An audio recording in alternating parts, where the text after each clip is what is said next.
In this video, we're going to talk about how sports leagues operate as a monopoly and the implications of that.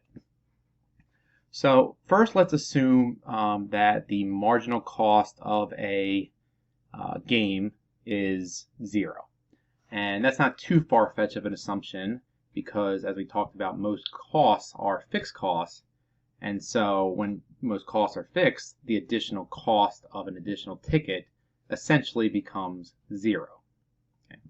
So because of that, what you have is a marginal cost, which is 0, so it's pretty much horizontal at the y-axis. Okay. Now, if the league, in general, if this was the case where it was perfect competition, you have many buyers and many sellers, what's going to end up happening is the market is going to determine quantity and price at the point where the demand equals the supply, which, if you recall from your previous courses, is the same as the marginal cost. And so if the market was perfectly competitive, the quantity would be right here at QC, and the price would be 0. Now, when that is the case, you have consumer surplus, which is the additional benefit to buyers. Right? It's going to equal this area A, C, E.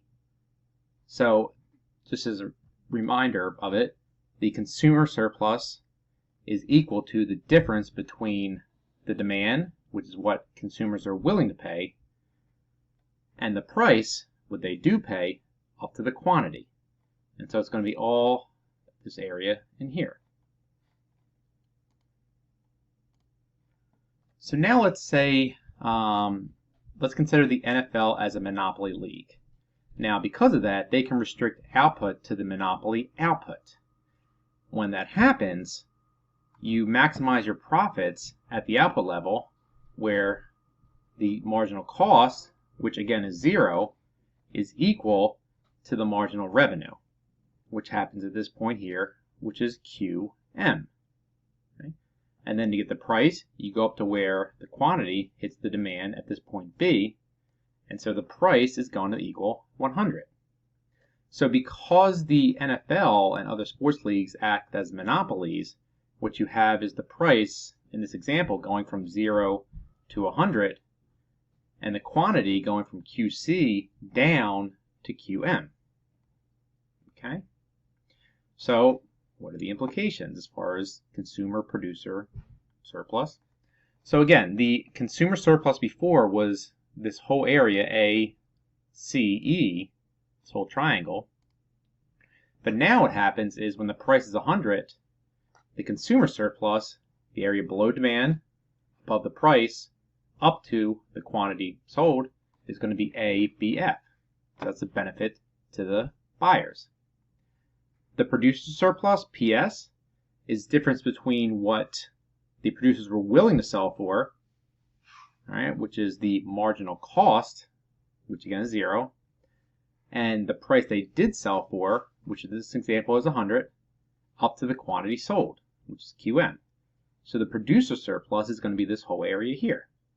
Okay. Now, the total surplus, which is the benefit to society, is equal to the benefit to producers, the consumer surplus, benefit to producers, the producer surplus, and the benefit to consumers, the consumer surplus.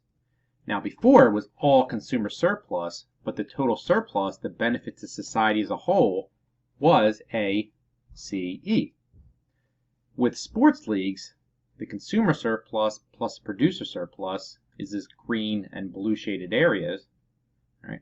Whereas this triangle here, BCG, is now no longer a benefit to producers nor consumers. And so this area here ends up being the deadweight loss. So the deadweight loss is what happens when the product that is being produced, sporting events in this case, right, the quantity is less and the price is higher. And so you have all this area which used to be a benefit to society, which is no longer. And so that is one of the problems when you have these sports leagues that are acting as monopolies. they are not maximizing the benefit to society, albeit they operate at they benefit from the producer surplus they gain from it. But this just shows the inefficiencies that result when the leagues are able to operate as monopolies and choose their price.